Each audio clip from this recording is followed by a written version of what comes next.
déléguée des travailleurs français à l'OIT. À la CFDT, tu es en charge des questions des droits des femmes et d'égalité entre les femmes et les hommes, mais aussi des questions de l'international. Et tu as été dans le passé cadre commercial à Air France. Et c'est à toi, et je te laisse pour 10 minutes. Oh. J'essaierai d'être un peu plus bref, puisque tout le monde doit pouvoir parler. Et puis l'intérêt, c'était d'entendre effectivement les Afghans. Les Afghans.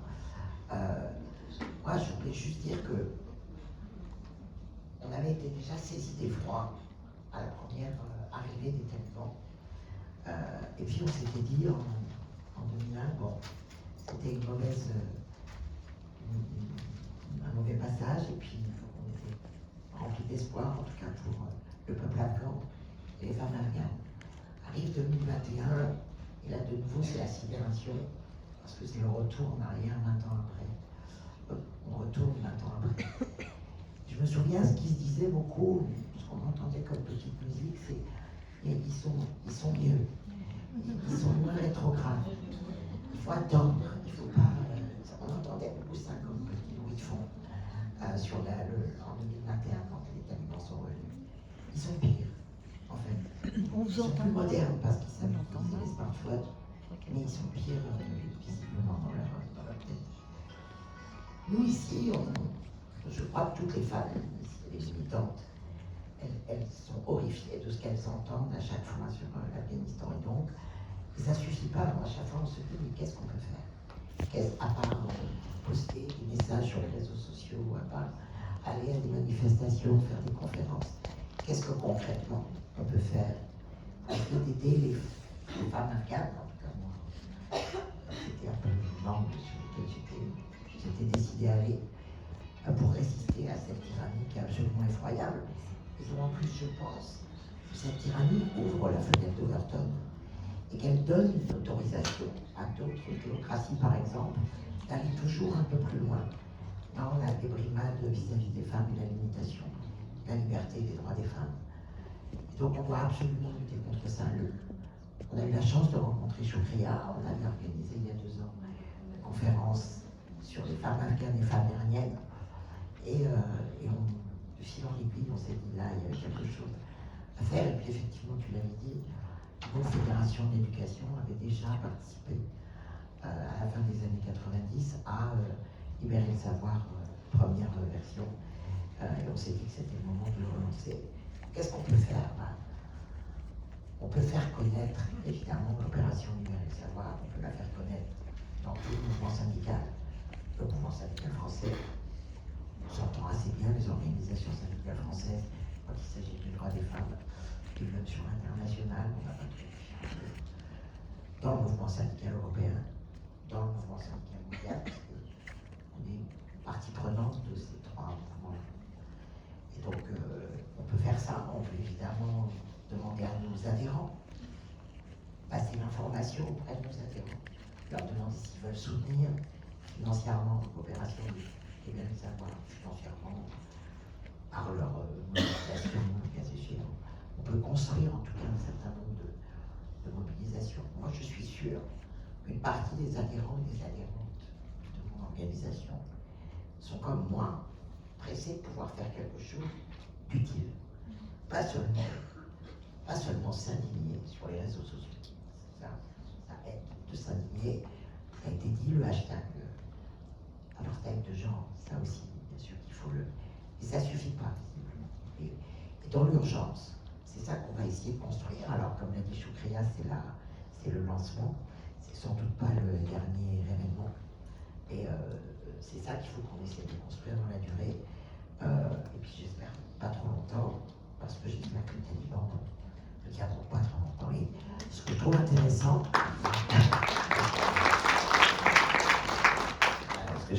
nous, on va évidemment se focaliser sur les femmes et les petites filles, effectivement, et sur le droit des femmes, mais je trouve intéressant qu'on ait ici des hommes qui soutiennent cette démarche-là, des hommes afghans et des hommes français, parce que le droit des femmes, ça se défend par les femmes, mais aussi par les hommes.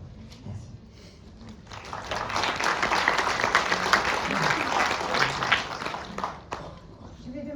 maintenant Anne-Marie et Aster.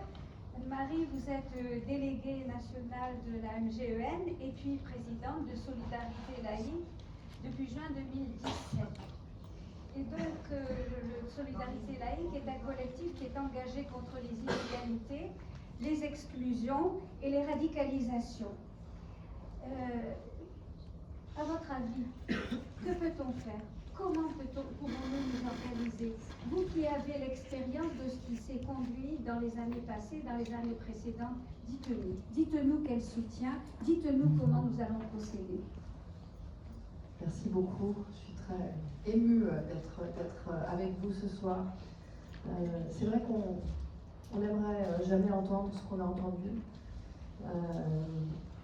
Et moi, je pense qu'on a tout d'abord une œuvre de pédagogie. Il faut qu'on rende visible aussi ce qui se passe, les enjeux, qu'on explique ce qui se passe quand les droits des femmes sont bafoués. Parce que je pense que c'est pas simplement... il faut continuer d'expliquer à nos réseaux, à nos concitoyens, que c'est une question qui les regarde. C'est pas simplement des textes dont on discute dans des hautes sphères, je ne sais où, à l'ONU ou autre. Quand les droits des femmes sont bafoués, en fait, l'humanité meurt. Voilà, c'est ce qu'on vient d'entendre. Les femmes meurent, les filles n'ont plus d'espoir. Je vais m'arrêter là. Sur ce qu'on peut faire, alors déjà, à Solidarité laïque, on est un collectif, on est une union de membres avec des syndicats, des associations d'éducation populaire, des entreprises d'économie sociale et solidaire, des mutuelles, des coopératives, voilà. Donc, nous pensons que faire union, se rencontrer, pour avoir plus de force, c'est capital. Donc déjà, moi, je me réjouis de cette soirée où on se rencontre, où on lance une dynamique et où on se dit il faut absolument qu'on se revoie pour travailler. Je pense, pour moi, il y a peut-être trois étapes. La première chose, c'est se rapprocher aussi de vous, les femmes, les filles afghanes. C'est vrai que moi aussi, je cite volontiers les hommes afghans, parce que je pense, et vous l'avez dit d'ailleurs, que dans un système où les femmes sont à ce point violentées et invisibilisées, les hommes le sont aussi. Donc, ce qui me semble important, c'est aussi qu'on puisse dialoguer, qu'on puisse se rencontrer, qu'on imagine des moments où on peut partager une lecture, une analyse des enjeux. Voilà, pour moi, c'est le premier point. Et je voudrais redire aussi que pour les femmes et les filles afghanes, j'espère que ce soir elles entendent aussi ce message de nous tous et nous toutes, qui est de dire on est avec vous, voilà, vous pouvez compter sur nous. Le deuxième point pour moi, j'ai déjà un peu évoqué, mais c'est vraiment faire savoir ce qui se passe. Faire savoir ce qui se passe. Alors, Solidarité laïque, les organisations sont quasiment toutes tournées vers l'éducation. Bon, on va essayer d'être court, donc je ne vais pas vous dire tout ce qu'on fait à Solidarité laïque, mais pour nous, ce que j'appelle faire de la pédagogie, faire savoir, je pense que nous pouvons être vraiment une caisse de résonance, informer, alerter, c'est important. Appeler au respect des droits, et puis faire de l'éducation aussi au niveau des... Alors, pour nous, l'éducation, c'est tout au long de la vie. Mais éduquer et amener les jeunes générations aussi à prendre conscience de ces enjeux-là, c'est important. Voilà. Moi, je pense aussi que montrer et être proche de toutes les femmes afghanes, vous en avez parlé, et de tous les Afghans qui sont exilés, qui ont été obligés de quitter leur pays. Là aussi, je pense que montrer la réalité de ce que vous vivez et appeler les uns et les autres aussi à peut-être ouvrir... sortir de chez eux, aller à la rencontre des autres, c'est important aussi. D'ailleurs, le le thème de la Journée internationale des droits des femmes cette année, c'était, moi je pense qu'il peut nous inspirer, droit, autonomisation et chance pour toutes les femmes et filles déplacées partout dans le monde. Je crois qu'on est aussi vraiment dans ce sujet-là. Et puis après, évidemment, ce soir c'est une soirée de lancement. Moi je rêve qu'on puisse peut-être préciser ce qu'on peut faire ensemble, quelque chose de vraiment concret qui amène chacun peut-être d'entre nous et dans nos réseaux à être acteurs. Mais pour ça, il faut construire des stratégies. Il faut enfin voilà, c'est une invitation aussi à se rencontrer, à reprendre, je crois, ce qu'ont fait les initiateurs de la première campagne Libérer le savoir, se voir et imaginer comment on peut construire ensemble. En tout cas pour nous, on s'était mobilisés en 98 et je voudrais dire qu'on est prêt à nouveau à nous mobiliser avec tous les membres de Solidarité laïque qui sont engagés pour les droits des filles, les droits des femmes, les droits humains de manière générale. Voilà, de soutenir le droit au savoir partout dans le monde.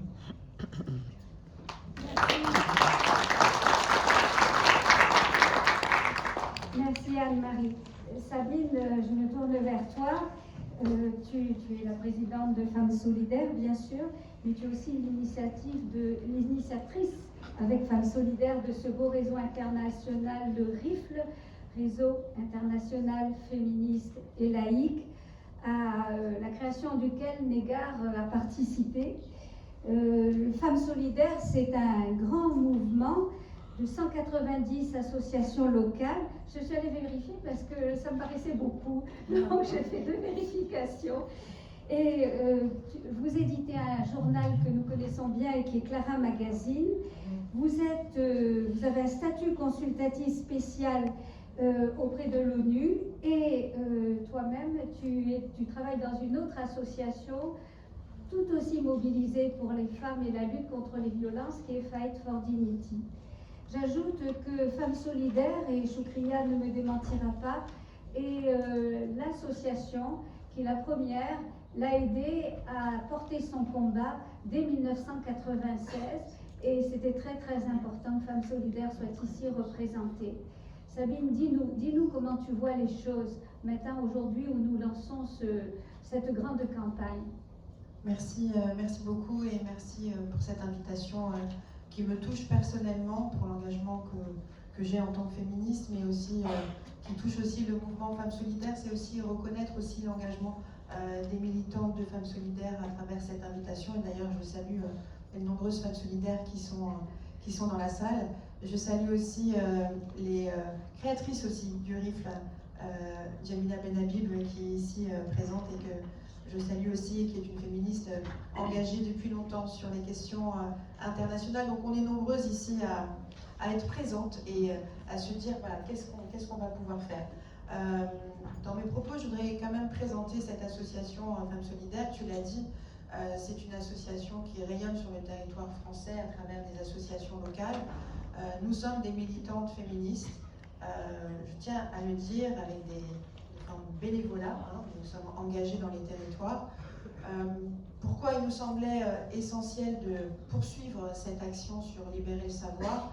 Parce que notre association, c'est une association d'éducation populaire, tu l'as dit tout à l'heure, et donc transmettre, donner de l'information, donner du savoir est pour nous absolument essentiel. Notre association est née au lendemain de la Seconde Guerre mondiale, elle s'appelle l'Union des femmes françaises. C'est une association qui a toujours eu au cœur de transmettre, de créer des bibliothèques dans les territoires, de créer un journal pour transmettre le savoir, donc l'écriture, parce qu'on n'avait pas les réseaux sociaux. Et donc tout ça, c'est pour nous absolument nécessaire hein, de transmettre et de pouvoir poursuivre cette campagne. Alors, je me suis amusée un petit peu à regarder dans les archives, puisque tu le disais, Choukria a rencontré Femmes Solidaires en 1996 et à travers le statut consultatif de Femmes Solidaires lui a permis aussi de porter la parole des femmes afghanes aussi aux Nations Unies. Et nous, quand on organise une campagne dans nos associations locales, on fait des communiqués de presse, bien sûr. sûr, ça aide, ça donne l'information, ça permet de transmettre. Alors c'est distribué sur les marchés, c'est distribué dans les forums, c'est distribué au plus près, puisque l'objectif de Femmes Solidaires est aussi d'être en contact avec les militantes dans les territoires.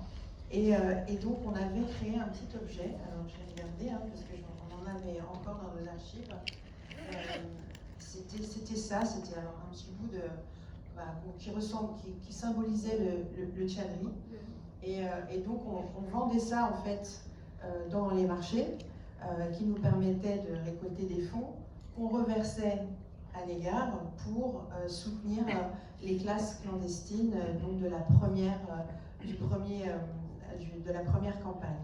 Et donc c'était 10 francs à l'époque, donc c'était en francs. Et le mot d'ordre, c'était Femmes solidaires soutient les femmes afghanes qui résistent à cet apartheid sexuel établi par les talibans. Et je me dis quand même, c'était 96, 98. On est en 2025 et on vient de reparler de l'apartheid sexuel. Alors voilà, c'est l'histoire qui recommence, donc ça suffit. Et donc moi je me dis que nous, en tout cas, on va penser à fabriquer quelque chose. Alors, je ne sais pas si ce sera ça, si ça va être autre chose, mais en tout cas, d'avoir un outil aussi qu'on peut vendre, qu'on peut accrocher. Aujourd'hui, on a des rubans blancs, des rubans rouges, des jaunes, des jonquilles aussi. Et donc, je me dis, le fait d'afficher quelque chose, c'est aussi interpeller l'autre.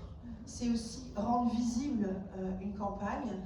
C'est aussi, du coup, rendre visible la résistance des femmes afghanes là-bas, mais aussi nous, le fait qu'on soutient cette résistance. Et donc, voilà, moi je me dis qu'on pourrait créer un symbole. Alors ça, c'est assez facile à fabriquer, on n'a pas besoin de prendre une petite agrafe là, et puis un petit bout, et puis on le porte et on l'affiche haut et fort. Donc, nous, on rejoint la campagne, on est prête effectivement à aller dans l'échange et à construire ensemble une stratégie.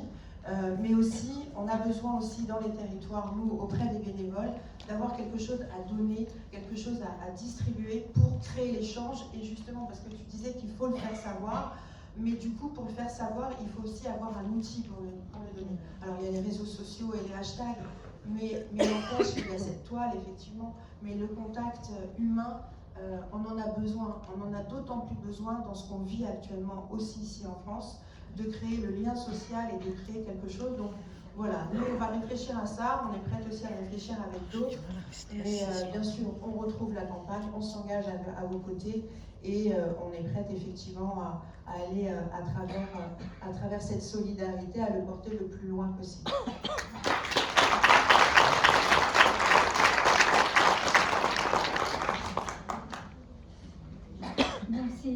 Merci beaucoup Sabine pour ces paroles et merci aussi à toutes les femmes solidaires qui nous reçoivent, Chouria et moi, dans notre tour de France partout et puis il n'y a pas d'arrêt là. Moi j'étais au Creusot, chez Femmes Solidaires du Creusot il y a 8 jours et toujours la même écoute, la même solidarité et le sentiment qu'on fait partie de la même humanité et que c'est assez extraordinaire ce que vous développez et vraiment merci. Céline, c'est toi qui vas nous parler de ton activité politique et de comment tu vois un soutien, un engagement là où tu te trouves aujourd'hui, c'est-à-dire à l'Assemblée nationale. Tu es la députée de la 9e circonscription de Seine-Maritime et tu as la commission dans laquelle tu es investie, c'est celle des lois constitutionnelles, de la législation et de l'administration générale de la République. Tu appartiens aussi à la délégation aux droits des femmes et c'est pour nous un point extrêmement important. Je n'oublie pas que tu as été très engagée dans les mouvements associatifs et que tu as été présidente de la CLÉ, qui est un collectif important et qui s'intéresse aux affaires européennes. Et que tu as un vif intérêt pour le sujet de l'éducation et c'est pourquoi ça me paraissait très important que tu sois présente avec nous. Ça nous paraissait très important que tu sois présente avec nous ce soir. Dis-nous comment tu vois les choses là où tu te trouves et avec les outils et les moyens qui sont les tiens aujourd'hui. Merci Geneviève. Bonsoir à toutes et à tous et merci pour cette initiative et pour cette invitation. Alors c'est vrai que moi j'ai connu Choukria dans le cadre de mes fonctions à la Clé, quand j'étais présidente de la Clé, donc enfin, mes fonctions j'étais bénévole bien sûr. Et aujourd'hui je me trouve dans une autre position puisque je suis membre de l'Assemblée nationale. Et à ce titre-là, je découvre à quel point, à la fois, on peut avoir du poids et parfois on peut se sentir aussi impuissante en l'occurrence.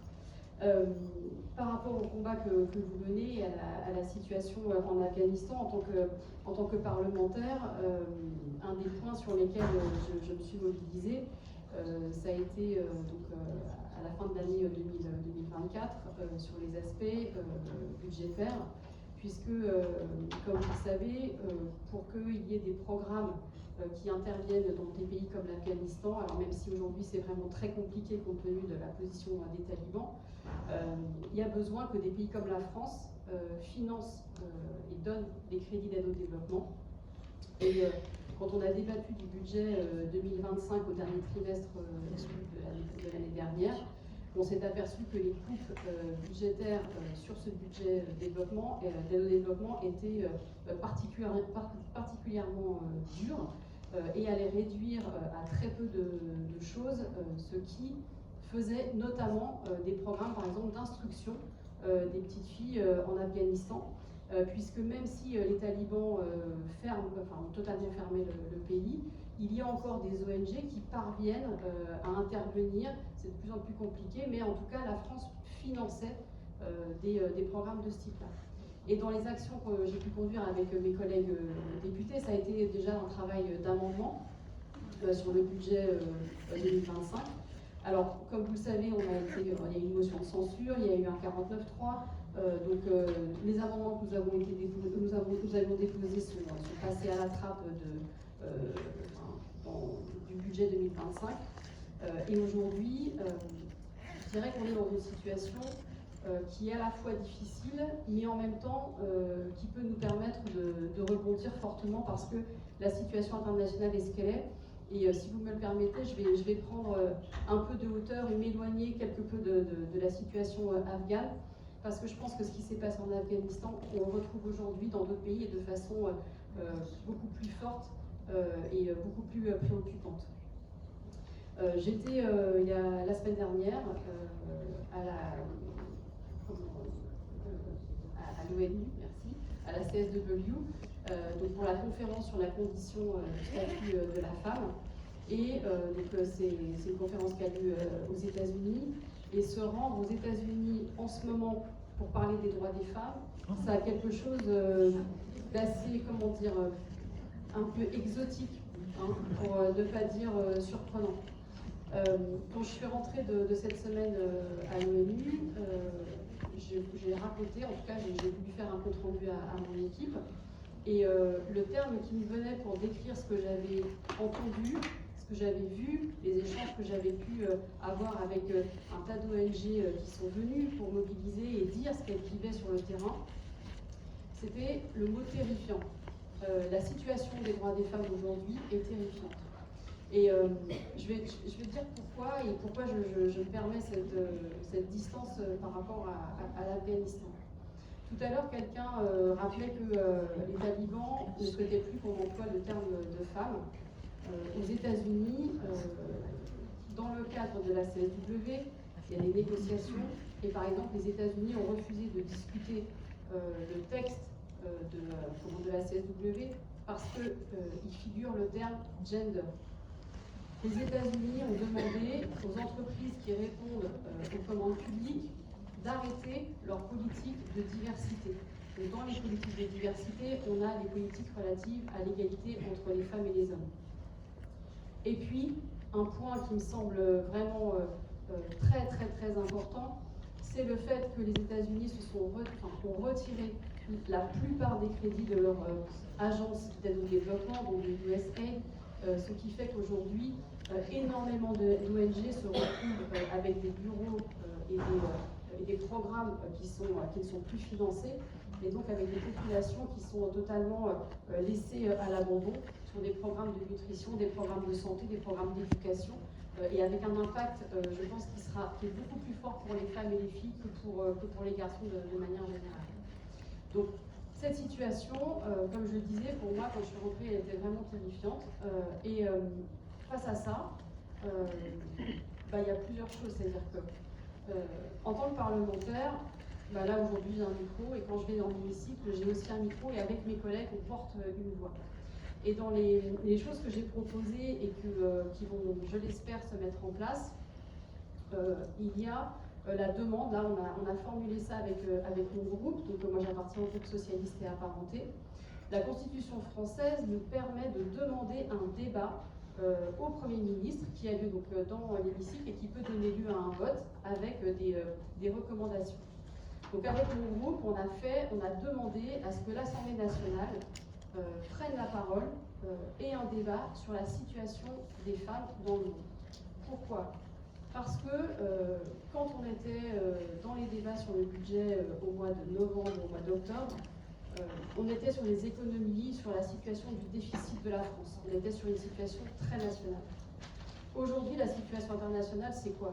C'est un monde qui marche probablement vers la guerre, qui va concentrer ses forces, qui va concentrer ses moyens sur l'armement, la défense.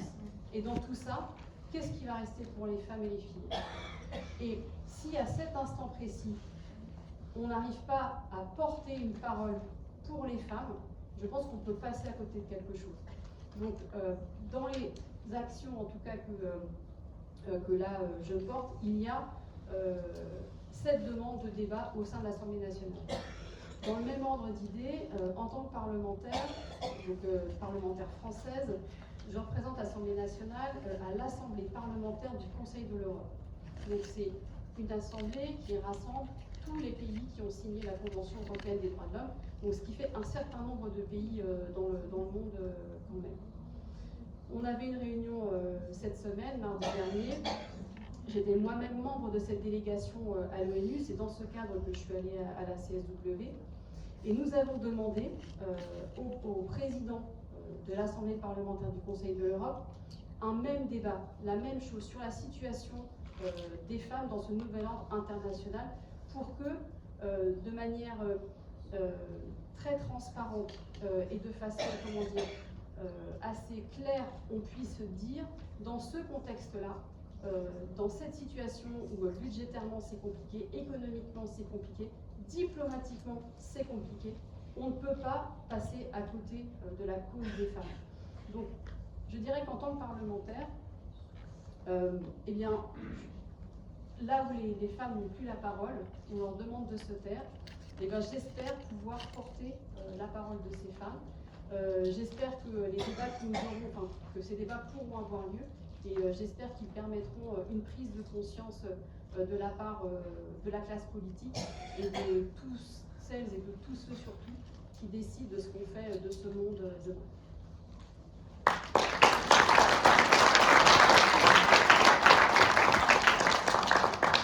Merci Céline, merci pour ton engagement. C'est vrai que il y a beaucoup de pays dans lesquels les femmes sont extrêmement malheureuses. L'Afghanistan tout de même, c'est Faouzia Koufi qui dit « le pire pays où naître pour une petite fille ».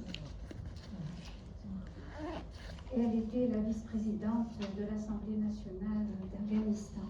Najat Vallaud-Belkacem, c'est ton tour. Tu as été notre ministre des droits des femmes. Et je n'oublierai pas la cérémonie au cours de laquelle tu as salué les 30 ans du premier ministère des droits des femmes avec Yvette Roudy, qui était tellement heureuse de cette journée-là. On était quelques-unes qui sont ici présentes à y assister. Et ça me fait plaisir de dire son nom. Aussi parce que, Choukria le dirait beaucoup mieux que moi, la première parlementaire à l'avoir invitée à parler à l'Assemblée nationale, c'est Yvette. Après l'avoir entendue avec vous, Yvette l'a invitée à l'Assemblée nationale pour venir parler des femmes afghanes et de l'Afghanistan. Tu as été aussi, bien sûr, ministre de l'Éducation nationale, de l'enseignement supérieur et de la recherche. Tu es aujourd'hui présidente d'un beau mouvement qui est France Terre d'Asile et qui est un mouvement qui nous touche tous par ses engagements à l'égard des personnes qui arrivent dans notre pays, qui sont en exil et qui n'ont rien. C'est à toi. Merci beaucoup. Bonjour à toutes et à tous et merci vraiment d'avoir créé non seulement cette soirée mais aussi cette dynamique dans laquelle je m'inscris complètement. Alors que vous dire sur ce sujet? Bon, d'abord, honnêtement, un gros sentiment d'impuissance. Je vais commencer par là parce qu'il faut se le dire comme c'est. C'est particulièrement vrai avec l'Afghanistan, malheureusement c'est aussi vrai avec l'Iran et les filles et les femmes qui auraient besoin de notre soutien là-bas. Et j'allais te dire, il y a tellement de points du monde dans lesquels se sont installées des dictatures contre lesquelles la vérité c'est que depuis l'extérieur on ne peut pas grand-chose. Et j'en veux pour preuve par exemple, dans un autre genre, je ne suis pas en train d'établir de comparaison ou des analogies, mais la Tunisie en ce moment, où des gens se font détenir comme ça, sans raison, pour une durée totalement indéterminée.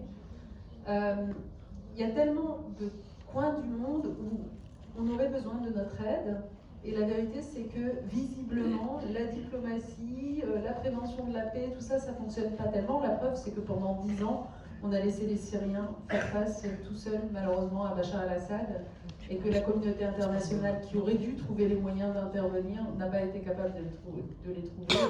Et donc, c'est la réalité du monde dans lequel on vit aujourd'hui. Donc, si je commence par installer ce paysage-là, c'est pas pour nous déprimer collectivement, c'est pour dire que, en fait, c'est très compliqué. Donc, c'est parce que c'est compliqué que, première chose, lorsque des gens arrivent à fuir ces pays et cherchent à venir chez nous, la première des choses, c'est de les accueillir. C'est de les accueillir. Réfléchissons une seconde à la façon dont la question des demandeurs d'asile, des réfugiés est traitée aujourd'hui dans un pays comme le nôtre, en Europe, quand on laisse 40 000 personnes mourir en mer Méditerranée, alors que c'est ce genre de situation-là qu'elles fuyaient.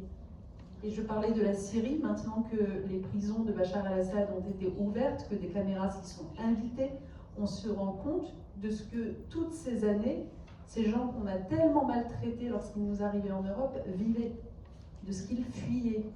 Et donc on devrait quand même déjà, première des choses, et là on a un peu plus de maîtrise que sur ce qui se passe directement dans les autorités publiques des pays concernés, on devrait déjà dans nos pays défendre mordicus le droit d'asile, la dignité des êtres humains, et ne plus laisser l'extrême droite l'emporter en permanence et tisser sa toile très très loin vers la droite, en réalité pas simplement l'extrême droite, dans notre pays et dans notre continent européen. Et donc,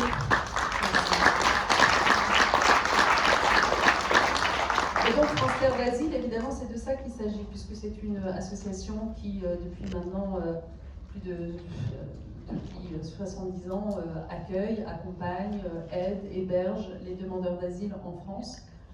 Et qu'à chaque fois, nous avons affaire d'une certaine façon à des nouveaux venus. On a connu aussi bien les vagues de Chiliens, de Cambodgiens ou autres, qu'aujourd'hui on a connu les Syriens, les Érythréens, et alors les Afghans et les Afghanes en particulier, qu'en est-il?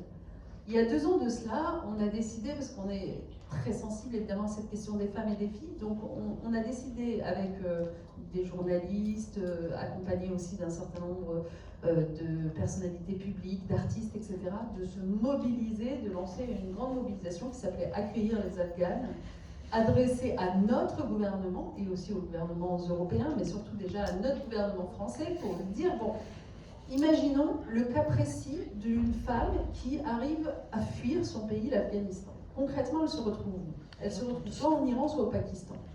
Dans quelles conditions elle est accueillie dans ces 2 pays? Voilà. C'est du harcèlement, c'est des agressions sexuelles, c'est l'isolement total, c'est aucune aide. Franchement, c'est à peine mieux que dans leur propre pays. Et donc la première chose qu'on demandait au gouvernement, c'était de dire, il faut créer un couloir humanitaire pour ces femmes. Une fois qu'elles ont réussi à fuir ce pays, qu'elles sont dans les pays voisins, où on a, pas forcément toujours une ambassade d'ailleurs comme vous le savez, mais un consulat, des autorités françaises qui peuvent nous aider, et ben on les identifie avec des ONG locales, on les prend en charge, on les héberge pour éviter qu'elles se retrouvent à la rue, etc. Et on les rapatrie vers chez nous en leur donnant beaucoup plus facilement que ce n'est le cas aujourd'hui un visa. On a mené cette campagne, je vous assure, on a sonné à toutes les portes au plus haut niveau de l'État pour insister pour que la chose soit acceptée. In fine, qu'est-ce que ça a donné 2 ans plus tard? Et c'est pour ça que je m'exprime avec beaucoup de désenchantement. Ils ont accepté de donner peut-être 5 ou 7 visas à des femmes dans ce cadre-là, c'est-à-dire sous cette procédure accélérée. Pourquoi? Parce qu'au nom de la crainte de l'appel d'air, etc., etc. Donc en fait, c'est contre ça qu'il faut se battre. C'est contre ça qu'il faut se battre. Au moins celles-là qui arrivent à fuir, mais prenons-les en charge, formons-les au contraire ici, faisons-en des agents du changement pour la suite du pays. C'est de ça qu'on a besoin. Parce que finalement, je regardais, avant de venir ici, je me disais, on a déjà connu une situation d'apartheid, puisque vous avez employé l'expression apartheid de genre, c'était l'Afrique du Sud. Qu'est-ce qui a permis, in fine, que l'apartheid prenne fin en Afrique du Sud? Bon, d'abord, ça a été malheureusement très très long. Certains diraient, ben, il y a eu pression internationale, on s'en souvient. Oui, sans doute.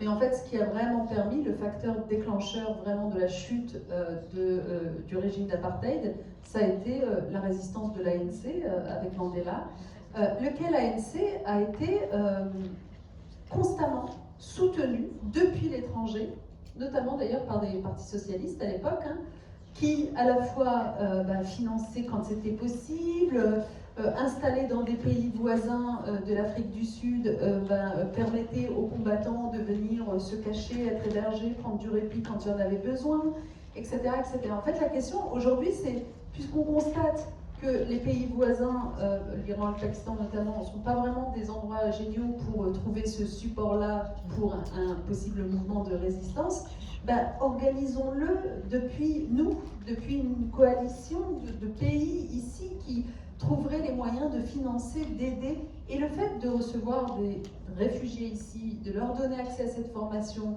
de leur permettre à leur tour finalement de prendre des ressources et de contribuer à cette résistance-là interne, c'est la meilleure façon d'aider. J'en reviens néanmoins à la question des sanctions internationales. Ça a quand même compté le fait que l'ONU sanctionne, dénonce le régime d'apartheid en Afrique du Sud. Alors, vous allez me dire, ici, dans ce cas précis, aussi, l'ONU s'est exprimée pour dénoncer l'apartheid fondé sur le genre. Ça ne suffit pas, il faut aller plus loin. La question, c'est qu'est-ce qu'on peut faire en matière de justice internationale? Dans quelle mesure la Cour pénale internationale va-t-elle bel et bien poursuivre des dirigeants talibans pour ce qu'ils sont en train de faire à ces femmes? Alors, en janvier dernier, donc ça date d'il n'y a pas longtemps, le patron de la Cour pénale internationale, Karim Khan, a décidé d'en poursuivre 2. C'est une très bonne chose. Le dossier est en cours d'instruction et surtout, quand vous lisez les choses, c'est vraiment fondé sur l'apartheid de genre. Le dossier est en cours d'instruction et il nécessite de rassembler des preuves de ce qui se passe en Afghanistan. Alors, des associations, des ONG, comme par exemple Amnesty International, Human Rights Watch, sont les mieux placées pour venir contribuer à l'établissement de ces preuves-là, puisqu'elles ont les moyens de filmer des choses qui se passent, etc., et de donner tout ça à la Cour pénale internationale. Mais ce ne sont pas les seuls acteurs qui peuvent venir aider à l'établissement de ces preuves. Les pays, les États du monde peuvent tout à fait le faire. Et donc là, je reboucle ma boucle avec l'histoire des réfugiés. En accueillant des réfugiés et en permettant que leurs paroles soient entendues ici. Ce sont autant de récits des exactions qui ont été commises et qui sont commises, qui seront mises à jour. Et ces récits-là, on pourrait, nous, ça pourrait faire partie de la dynamique que vous enclenchez, nous, société civile, on pourrait réclamer de l'État français, qui se prétend avoir une diplomatie féministe, on pourrait réclamer, tiens, regarde une illustration précise d'une diplomatie féministe.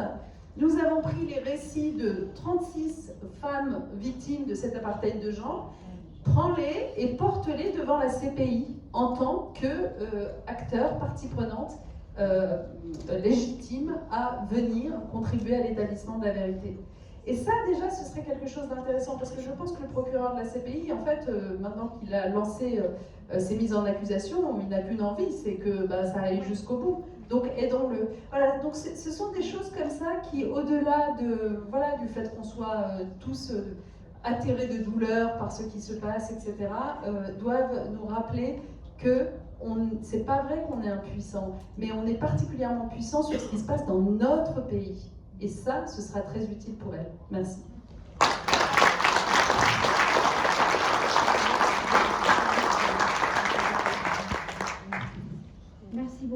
Merci beaucoup pour cette suggestion qui me paraît en effet extrêmement importante.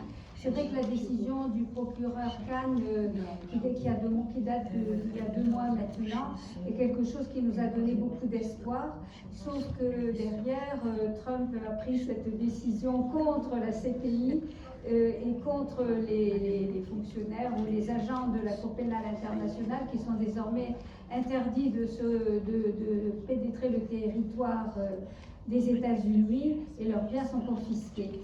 Et je ne sais quel rôle a joué la décision qu'avait prise le procureur Khan dans cette affaire, mais on est ici dans un bras de fer international qui semble bien éloigné des difficultés et des problématiques du sujet de l'éducation des filles et des droits des femmes, malheureusement. Là encore, c'est un sujet qui est mis sous la table et qui semble n'intéresser personne. Merci pour votre engagement à toutes. J'avais proposé, je vous avais proposé qu'on reprenne la parole ensuite, mais le temps a tourné. J'en suis vraiment tout à fait ennuyée parce que j'aurais trouvé très intéressant que vous puissiez discuter entre vous. Mais je sais que nous avons un temps limite pour la salle. Et je vous demande, je vous remercie. Je vais demander à Choukria de monter et me rejoindre ici pour vous remercier à tous.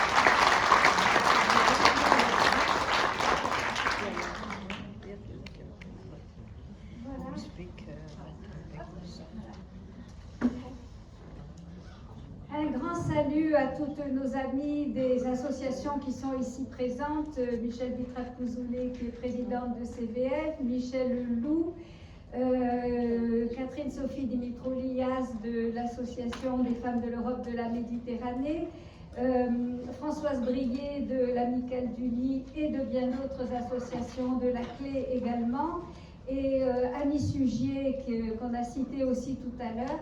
Et excusez-moi les amis que j'oublie parce que je ne vois pas très bien depuis ici. On vous embrasse et merci d'être mobilisés.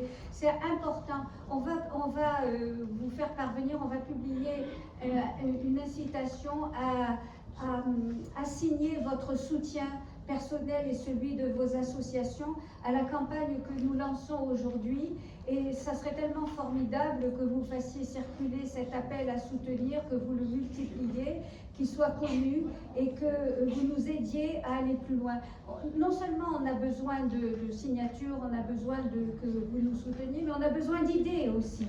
Parce que là, on est affronté à quelque chose qui est quand même très différent de tout ce que nous avions connu. Je laisse la parole à la présidente et merci encore à toutes.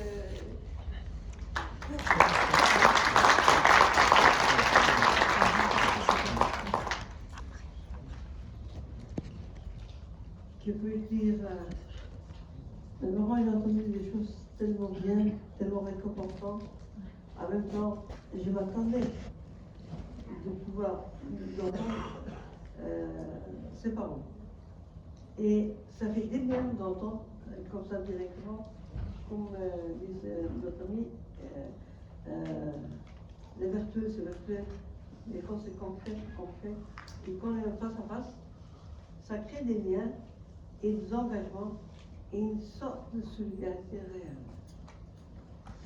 Je ne vais pas tarder beaucoup, on dit beaucoup de bonnes choses, assez intéressant, assez fort et assez réconfortant, et en même temps avec beaucoup de travail devant et de réfléchir et de mûrir pour pouvoir construire et de trouver des solutions, les mots et les actes et les actions qui nous permettent d'avancer face à cette situation de monde, il va à l'envers.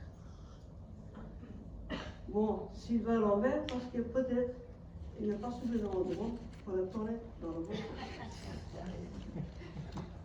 Alors donc, nous sommes dans un petit parti, mais c'est aller dans le bon sens. Écoutez, je suis je vous remercie, vous, mesdames, et Mme Courreau qui vraiment a fait un travail fabuleux.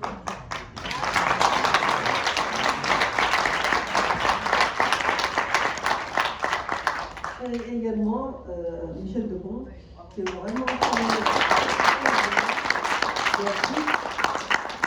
Et bon, simplement, vraiment, je suis très honorée et très contente.